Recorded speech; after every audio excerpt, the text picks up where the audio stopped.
어제 경산의 숙소도 그제에 이어 같은 여관에서 머물렀는데 막상 하룻밤 자보니 의외로 크게 불편한 것을 느끼지 못했고 나름 장점도 있었기 때문이었다. 여주인이 친절한 것도 좋았지만 화장실이나 샤워실, 냉장고 등이 통합 관리가 되다 보니 의외로 청결하고 위생적으로 운영되고 있었다. 옛날 구옥이다 보니 어릴 적 친구들과 뛰놀던 추억도 떠올랐다. 어제는 큰딸이 손주가 열이 39.4도까지 올랐다고 해서 걱정했었는데 오늘은 코로나로 확진되었다는 소식을 추가로 전해왔다. 얼마 전부터 어린이집을 보내고 있는데 교사 중 한 명이 감염되어 전염된 듯하다고 했다. 아이의 탄생은 집안의 큰 경사이기도 하지만 어른들에게는 아픈 손가락이 하나 더 늘어나는 셈이기도 하다. 손주가 속히 완쾌되었으면 좋겠다. 새벽 5시에 출발하는데 고맙게도 여주인이 직접 나와서 걷기 여행 힘내고 건강히 잘 마치라며 작별 인사를 해주었다. 보통 때는 좀 더 있다가 일어나지만 떠나는 나를 배웅하기 위해서 특별히 일어난 게 분명해 보여서 더욱 고마웠다.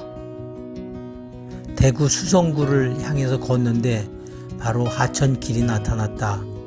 사람들이 여기저기서 걷거나 자전거를 타기도 하고 운동기구에서 허리를 돌리며 다리를 구르는 사람들도 보인다.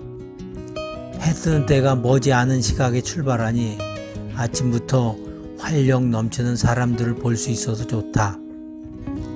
날씨는 어제보다 더 서늘해져서 약간은 쌀쌀한 느낌이 들기도 한다.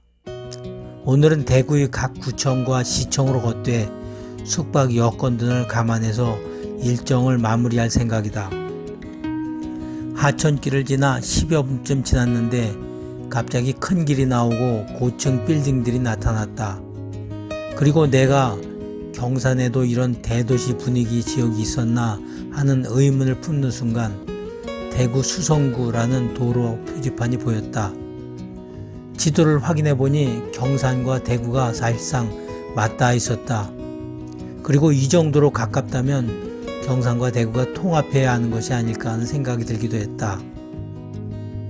나중에 인터넷으로 검색해 보니 수년 전에도 모 정치인이 통합을 제안했었다는 뉴스가 있었다. 지역 간 통합은 주민들이 원한다고 해도 현실적으로는 쉽지 않은데 알고 보면 정치인들이 밥그릇 싸움인 경우가 많다. 행정의 수요자이고 주인인 주민들이 원하지 않는다면 당연히 통합할 이유가 없겠지만 만약 원한다면 꼭 주민들 뜻대로 되었으면 좋겠다.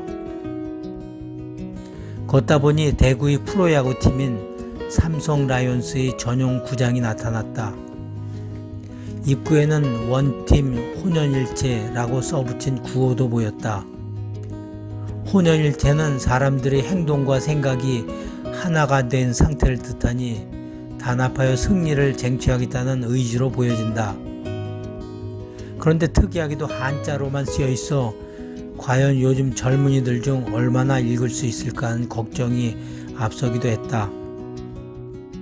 수성구청에 들러서 인증샷을 촬영한 후 계속해서 걷는데 영어로 행복은 어디에 있을까 라고 쓰여있는 글이 보였다.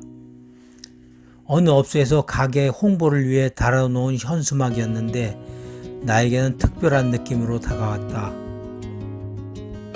어제 여주인이 내가 걷기 여행하면서 숙박업소 들를 때마다 요금을 충분히 주면 좋겠지만 형편상 그렇지 못해 늘 미안하다고 했더니 그래도 그 정도로 체력 뒷받침되고 걷기 여행 다닐 만한 최소한의 여유는 있는 것 아니겠냐면서 부럽다고 했다. 여주인은 내가 꽤나 행복해 보였던 것 같았다. 생각해보니 어느 정도 맞는 말 같기도 하다. 나는 부자가 아니지만 그렇다고 생계를 걱정할 정도로 어려운 것도 아니며 원하는 취미생활과 함께 어느 정도 즐기면서 살려고 노력하는 편이다. 돈 많은 부모 때문에 재산 싸움 나서 갈라지는 형제들도 있고, 돈 많은 부모만 믿고 교만 방탕하게 사는 젊은이들이 적지 않은 요즘 세상에 부자가 아니니 그럴 염려도 거의 없는 것 같았다. 그렇게 보면 그 행복이란 게 정말로 내 안에 있는 것 같기도 하다.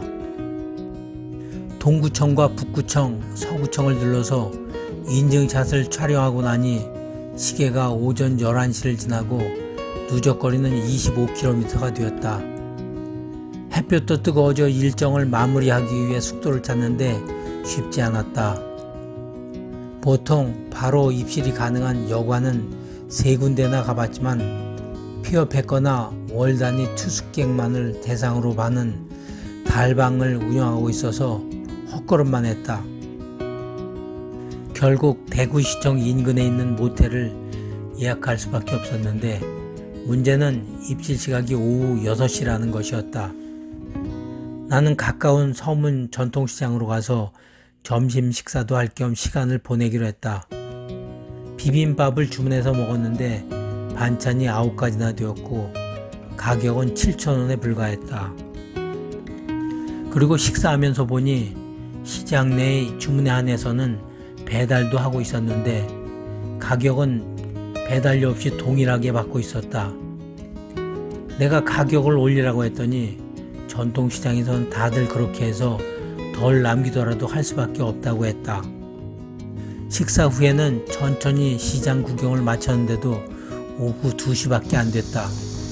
그리고 중구청과 시청을 경유하고 나니 오후 3시였다.